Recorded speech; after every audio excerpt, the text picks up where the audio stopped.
Bonjour à tous et bienvenue dans cette nouvelle vidéo dans laquelle on va parler d'espionnage, on va parler un petit peu de hacking. Est-ce que les postes qui sont dotés du Wi-Fi, par exemple le R7 que j'ai ici dans mes mains à côté de moi, il est doté du Wi-Fi, est-ce que via le Wi-Fi, Motorola peut vous espionner?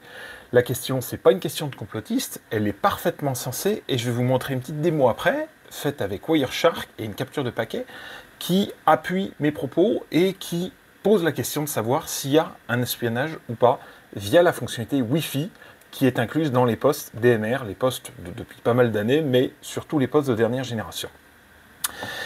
Donc, est-ce que Motorola vous espionne? C'est la question à laquelle je vais tenter de vous répondre. On y va, c'est parti, mais juste avant, générique. Le développement électronique de l'idée jusqu'à la conception du produit, mais aussi le décryptage des ondes radio, autant d'expertises qui sont celles de notre invité Louis-Éric Hervé.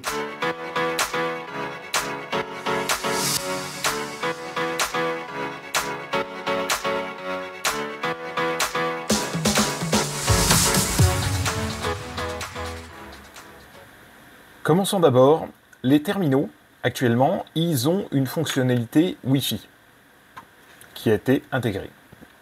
Elle est présente dans de nombreux modèles aujourd'hui. Alors, je ne les ai pas tous listés, par exemple. Donc, il y a à la fois des portatifs et des mobiles. La série DP 34000, 3400 et quelques, alors ils l'ont pas forcément tous. La série DP 4000, moi j'en ai, tiens, je ne vous l'ai pas montré, mais j'en avais un à côté de moi. Le R7, celui que j'ai ici, intègre le Wi-Fi. La série certains SL et certains mobiles DM4000E, par exemple, 46 4601 ou 4601E ou 4600, je sais qu'ils l'ont. Je ne sais pas si les 44 l'ont, mais voilà, une liste non exhaustive de portatifs et de mobiles qui intègrent le Wi-Fi. À quoi sert cette fonctionnalité? Parce que finalement, on pourrait se dire, bah, ça c'est du DMR, Digital Mobile Radio, ça permet de communiquer très facilement quand j'ai besoin d'un réseau pour du dépannage, du secours d'urgence, des taxis, n'importe quoi. Tous ceux qui ont besoin de communiquer via des talkie-walkie, à quoi sert la fonctionnalité Wi-Fi? Eh bien écoutez, Motorola l'a intégré. J'ai identifié trois possibilités, trois cas d'usage. Ça peut être utilisé via le RM, Radio Management. C'est un serveur c'est un serveur qu'on installe chez nous, propriétaire Motorola, en lien avec le CPS qui permet de reprogrammer les postes à distance, notamment en utilisant de l'OTAP, Over the Air Programming, et de l'OTAR, Over the Air Rekeying. Programming, c'est pour changer les canaux, et Rekeying, c'est pour changer les clés de chiffrement, quand on a besoin de les mettre à jour à distance. Donc on peut le faire en DMR, mais on peut aussi le faire en Wi-Fi. Est-ce qu'il y a d'autres fonctionnalités qui pourraient être utilisées ou d'autres cas d'usage pour lesquels le Wi-Fi pourrait servir? Je ne sais pas, c'est les trois que j'ai utilisés, que j'ai identifiés pour le moment. Alors maintenant, question qu'on va pouvoir se poser. Quand mon poste il est connecté en Wi-Fi à un routeur, une box, n'importe quoi, est-ce que ce Wi-Fi permet de nous espionner? Est-ce que ce Wi-Fi permet à Motorola de nous espionner? Eh bien, je vais vous proposer tout de suite une démo. On va faire une capture de trame TCP/IP avec Wireshark. Donc, je vais prendre mon petit poste R7 qui se trouve ici. Je vais le connecter en Wi-Fi à mon PC portable qui se trouve ici, avec lequel je suis en train de capturer. Et je vais lancer Wireshark, donc le très célèbre outil qui est gratuit, que vous pouvez télécharger, qui permet de capturer toutes les trames TCP/IP. On y va pour la démo. Voilà. Alors, avant de commencer cette démo, j'ai activé le point d'accès sans fil ici, sur mon ordinateur portable. Il s'appelle Access Point ici, et j'ai mis une clé de chiffrement, une clé Wi-Fi, pour que le poste puisse s'y connecter. Je vais donc activer le Wi-Fi. Là, le poste actuellement, il est désactivé. J'ai mis Wireshark. Wireshark est lancé. Mais il avait commencé les captures. Ce qu'on va faire, c'est qu'on va les effacer. Continuer sans enregistrer. D'ailleurs, je vais voir si je peux pas réduire un petit peu la taille. Voilà, comme ça on verra les trames. J'active le Wi-Fi sur mon poste. Hop, le Wi-Fi il est disabled, désactivé. Je enable le Wi-Fi. On va voir le poste. Donc là, il va se connecter. Il va se connecter ici, là. On voit appareil connecté 0/8 et on va voir des trames défiler ici. Voilà, il est connecté. On vient de lui donner l'adresse IP suivante, 192.168.137.171. Hop, je vais prendre Wireshark. Donc là, qu'est-ce qu'on peut voir? Voilà, il s'est connecté. ici. Ça faisait partie des premières trames. Donc là, qu'est-ce qu'on trouve? DHCP, c'est le poste, quand il se connecte au réseau Wi-Fi, il n'a pas d'adresse IP. Donc il va adresser le DHCP, qui va lui fournir une adresse IP. Donc c'est ce qu'on voit là, ici. Discover, Request, ACK. Et donc on vient de lui adresser l'adresse IP suivante. 192.168.137, c'était celle-ci, attendez, .137.171, c'est bien ça. Donc ça, c'est l'adresse qu'on voit ici, qu'on lui a adressée. Donc c'est son adresse IP. On va pouvoir filtrer toutes les trames. Qu'est-ce qu'on voit ensuite? Ce 137.171, il essaye de découvrir, donc là, il va joindre des groupes, toc, toc, toc, voilà, là, intéressant, ici. Ce qu'on voit, Standard Query, il va essayer de se connecter à un serveur, iotcs-hub-azure-us.azure-device.net. Ça, je me suis dit, tiens, c'est intéressant, ce premier truc. Et d'ailleurs, le serveur lui répond. Donc là, il y a un serveur, visiblement, qui est dans un cloud, chez Azure. Alors Azure, c'est Microsoft. Moi, j'utilise beaucoup Google Cloud Compute. Il y a l'équivalent chez Microsoft, c'est du Azure.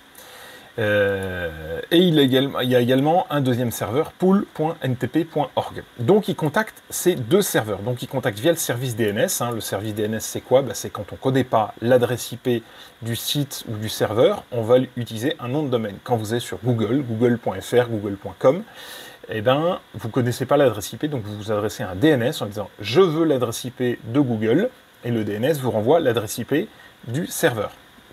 Vous renvoie l'adresse IP du site que vous voulez voir. Donc là, pareil, ce azure-device.net, là, il a une adresse IP qui est, on la voit, Standard Query Response, c'est laquelle? Ça doit être celle-ci.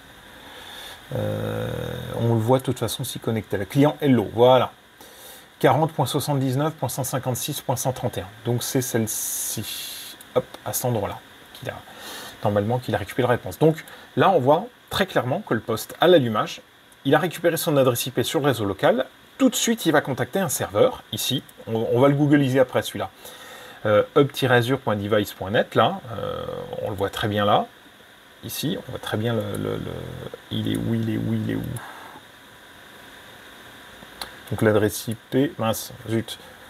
On ne le voit pas, on le voit plus dans les... Bon, on le voit ici, voilà, IOTCS, etc. Et là, qu'est-ce qu'on voit? Donc, il y a un échange avec le serveur en TLS. Donc, TLS 1.2, ça veut dire que c'est chiffré. Tous les échanges sont chiffrés. Entre le poste là et le serveur qui est chez Azure, tout est chiffré. Donc, nous, on voit les trames passer, mais elles sont chiffrées. On voit qu'il y a un échange de clés, visiblement, ou de certificats, puisque là, effectivement, serveur hello, certificat, server key exchange, certificate request. Donc là, je pense qu'il y a un échange de certificats, comme le protocole TLS l'exige. Et ensuite, là, il y a pas mal de données qui sont échangées. Là, vous voyez, dès qu'on voit application data ici, c'est qu'on échange des données. On voit ici, on voit le contenu des trames. Là, très clairement, le poste, il est connecté. Il le fait à chaque fois. Pour info, cette information, je l'ai faite à chaque fois. Il se connecte et il l'envoie directement sur un serveur en Amérique. On va voir qu'il est en Amérique, il est aux USA, ce serveur.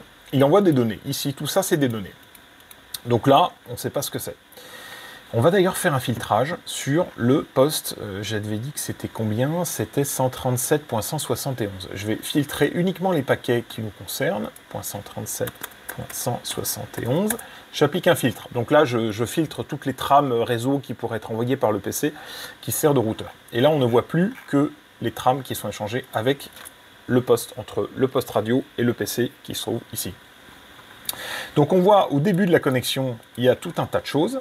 Et là, j'ai vu également, très intéressant, toutes les minutes, il y a quelque chose qui est envoyé sur le réseau. Je me suis dit, tiens, c'est marrant, ça, une trame MDNS. Alors MDNS, je ne suis pas un spécialiste réseau, mais pour moi, c'est multicast DNS. C'est-à-dire, sur un réseau local, typiquement celui que j'ai, il n'y a pas de DNS, il n'y a pas de serveur de nom de domaine. Donc on n'est pas capable de dire, moi je ne connais pas le nom de domaine, donc donne-moi l'adresse IP. Il n'y a pas ce serveur-là, donc on fait ce qu'on appelle du multicast domaine. Donc c'est le poste, lui, le terminal, qui va lui-même envoyer son adresse IP en disant, voilà, je m'appelle Motorola, R7, tout un tas d'identifiants qu'on va analyser qui sont en clair, et ensuite, il va dire, voilà, mon adresse IP, c'est tant. Ça, je pense que c'est notamment utilisé par Radio Management pour identifier les radios, les terminaux sur le réseau. Donc, on voit un standard query response, donc il n'y a pas eu c'est une réponse standard, mais comme il n'y a pas eu de requête, c'est une réponse, enfin, une trame envoyée directement par le poste lui-même sans requête. ici, qui est d'ailleurs envoyé sur une trame de broadcast, 224.0.0.251. Enfin, je ne sais pas si c'est broadcast, mais c'est une adresse IP que je retrouve régulièrement, celle-ci. Donc, je pense que ça doit être un... encore une fois, je ne suis pas spécialiste réseau. Ça doit être un identifiant, enfin une adresse IP qui doit être utilisée pour tout ce qui est DNS ou multicast DNS. Et qu'est-ce qu'on voit dedans? Et bien là, on voit plein d'informations très intéressantes. Moto turbo. Je me dis, ah tiens, ça c'est marrant, ça. On voit ça ressemble à un numéro de série, name R7, Louis Rig. Et alors là, on va l'analyser, cette trame. Regardez. Ce qui va nous intéresser, ça va être... Est-ce que c'est celle-ci? Voilà. Tiens, je vais refermer les sections là-haut. Regardez tout ce qu'elle contient. Ça, c'est la même trame. À chaque fois, ça contient la même trame. On voit quelque chose du type otap.tcp.local. OTAP, Over the Air Programming. Donc on se dit, ah tiens, c'est intéressant ça. A priori, le poste se signale en cas de serveur radio management pour faire du Over the Air Programming ou du Over the Air Recording. Donc là, on voit des services OTAP en TCP. Donc ça, je pense que c'est un truc, c'est une trame interne Motorola.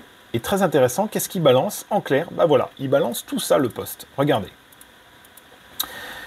MN, Mobile Number, H06RD quelque chose, ça, c'est la référence du poste, la référence Motorola. Serial Number, je ne l'ai pas flouté, je le laisse en clair, mais ça, c'est le serial number de mon poste. Name, R7 Louis Rig, c'est comme ça que je l'ai nommé. 02.24.01.1003.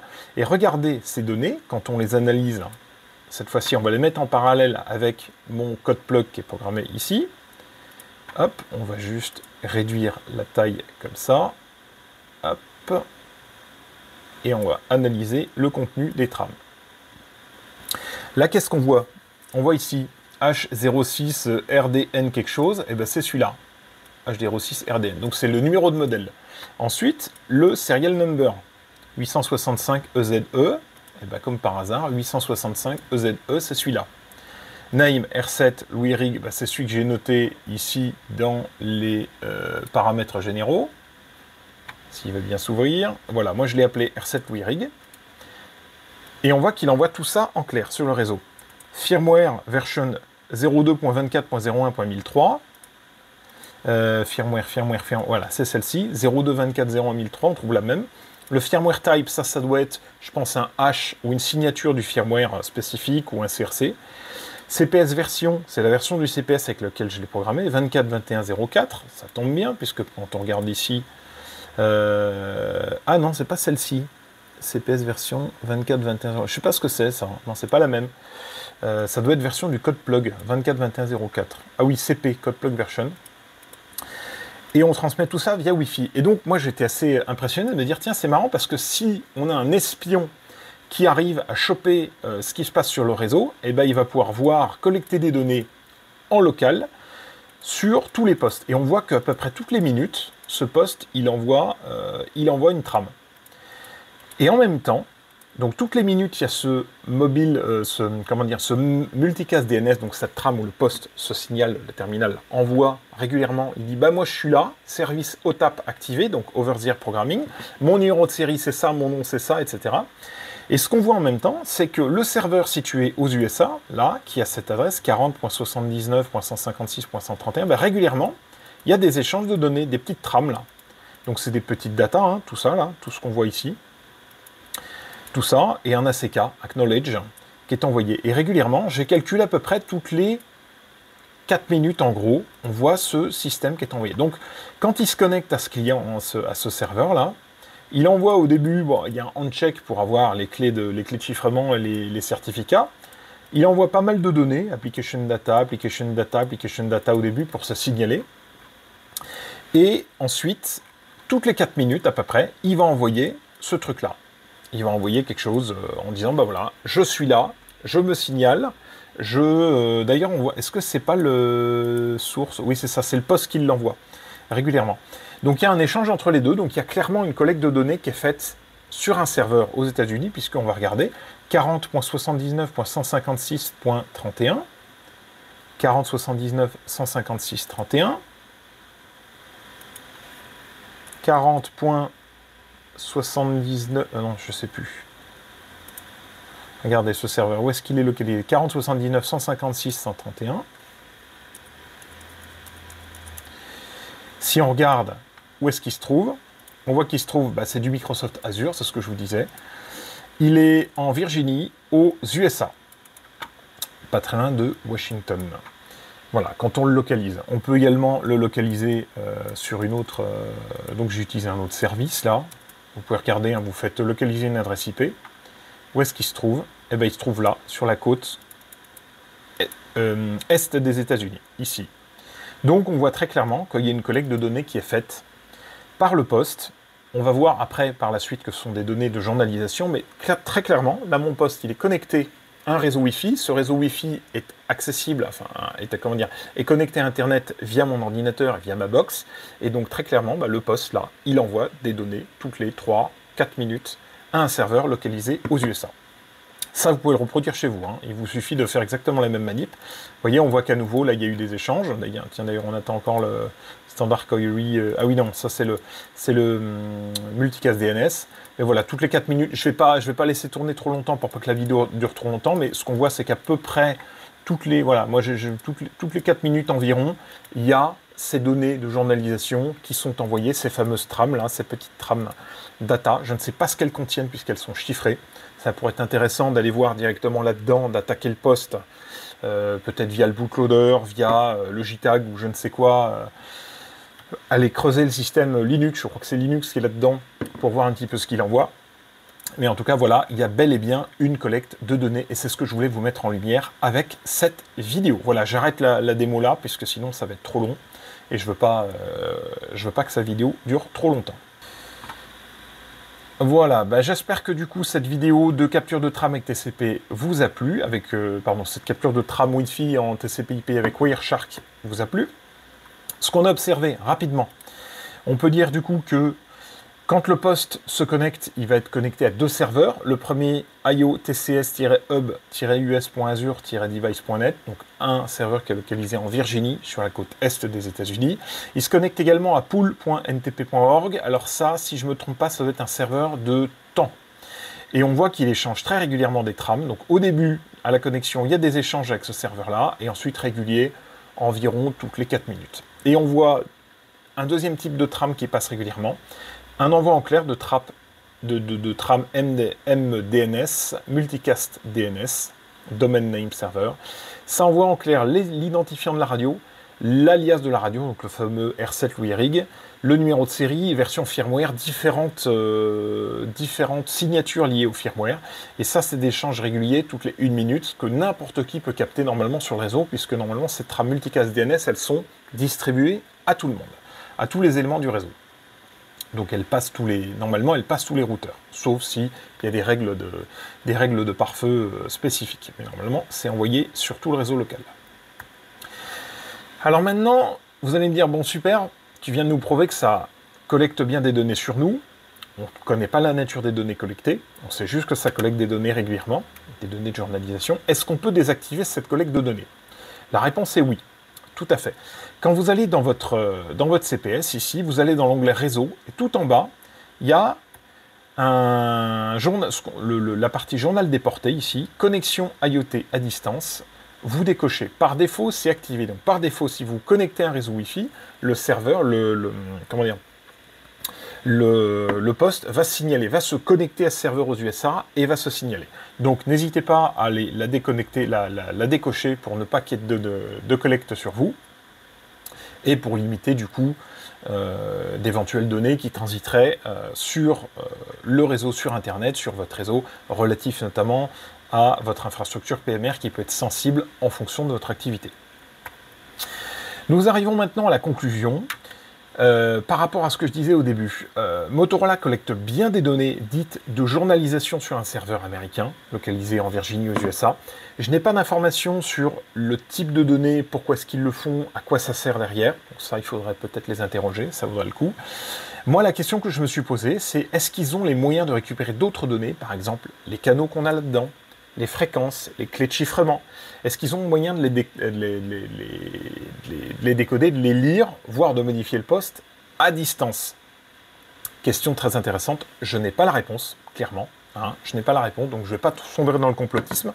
Maintenant, il faut savoir que c'est une entreprise américaine, que les Américains sont connus pour collecter des données sur plein de monde, que ça va être utilisé dans certains pays par les secours d'urgence, et que les secours d'urgence, ça peut intéresser, il y a des intérêts étatiques derrière. Clairement, ça peut intéresser les Américains, qui aiment bien espionner les masses, donc c'est une hypothèse qui pourrait être tout à fait possible. Hypothèse, je n'ai pas dit que c'était le cas. Donc, est-ce que c'est possible? Moi, j'en sais rien. J'ai pas la capacité de le faire. Tout ce que je sais, c'est que moi, si vous me suivez, vous savez que je suis développeur. Moi, dans tous les systèmes que j'ai fait en tant que développeur, vous avez les commandes classiques quand on discute avec un appareil en Wi-Fi, en Bluetooth, en Zigbee, en LoRa. On a toujours fait des requêtes spécifiques qui sont accessibles aux clients finaux. Et on a également des requêtes de debug qui permettent d'aller plus loin, d'aller explorer l'appareil, d'aller débugger, d'aller l'interroger, d'aller relire la mémoire s'il y a des problèmes. Donc moi, je l'ai toujours fait dans tous les produits que j'ai livrés sur le marché. Je ne vois pas pourquoi Motorola ne l'aurait pas fait. Maintenant, je ne sais pas. Donc je pose la question, est-ce qu'ils ont les moyens de le faire, de récupérer ces clés, de relire typiquement nos terminaux à distance? Je ne sais pas. Il faudra leur poser la question et il faudrait qu'ils aient, si c'est oui, il faudrait qu'ils aient l'honnêteté de répondre. Donc moi je vais vous inviter à rester prudent si vous représentez une organisation sensible et pensez bien à désactiver cette collecte de données. Je vais penser à une organisation en particulier. On a les JO qui vont arriver dans à peu près un mois, un gros mois maintenant. Il y a un réseau DMR en Tier 3 qui a été mis en place par le STSI pour couvrir toute l'Île-de-France, qui va être utilisé par les forces spéciales. Si j'ai bien compris, alors dans le peu d'informations qui est disponible sur Internet, GIGN, RAID, BRI, si j'ai bien compris, peut-être qu'il y en a d'autres. Donc trois types trois organisations gouvernementales étatiques sensibles qui mènent des opérations délicates, que je salue d'ailleurs s'ils me regardent. Eh bien, vous allez pouvoir utiliser ces réseaux en DMR avec ce matériel-là. Faites attention si vous utilisez la reprogrammation à distance des postes au Wi-Fi, s'il est activé, puisque ce que je vous ai montré ici, ce que je vous ai montré dans cette démo-là, si ça c'est activé par défaut, eh ben, vous pourrez, il y aura une collecte de données qui va très certainement intéresser Motorola et l'État américain beaucoup plus que moi, le petit con de youtubeur qui fait ses vidéos là-dessus. Voilà, très clairement, donc n'hésitez pas à aller le désactiver là-dessus. C'est valable également pour tous les autres, c'est valable pour les polices municipales qui utilisent ce genre de matériel, donc vérifiez bien si vous avez du Wi-Fi pour reprogrammer vos postes, que cette option est bien déconnectée pour ne pas avoir ces données qui sortent, voilà, voire même carrément couper le Wi-Fi, comme ça vous n'aurez pas de problème. C'est tout, j'en ai à présent fini avec cette vidéo, j'espère qu'elle vous a plu. Le petit mot de la fin, merci à tous d'avoir suivi jusqu'au bout. Je ne vais pas plus loin, elle est déjà assez longue comme ça la vidéo. J'espère qu'elle vous a plu et je vous dis à très vite dans la prochaine vidéo. Ciao à tous.